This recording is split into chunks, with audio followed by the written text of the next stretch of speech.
একবার এক ইন্টারভিউতে বর্তমান সময়ের সেরা গোলরক্ষক এমিলিয়ানো মার্টিনেজ বলেছিলেন, আমি এখন পর্যন্ত যত ফুটবলারকে প্রতিপক্ষ হিসেবে পেয়েছি তার মধ্যে নেইমার ছিল সবচেয়ে ভয়ঙ্কর।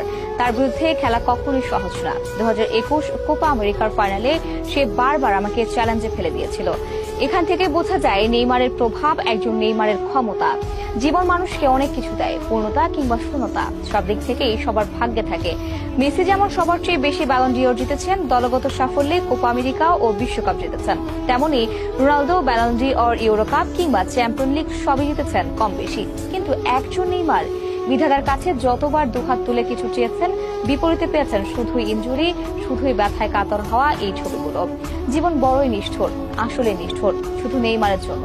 না হয় কাতার বিশ্বকাপের শেষ মুহূর্তে ক্রোয়েশিয়ার রক্ষণ ভেঙে এভাবে গোল করার পরও কি ম্যাচ হারতে হয়? হ্যাঁ, যদি নেইমারের মতো ভাগ্যে থাকে তাহলেই একমাত্র হারতে হয়। এই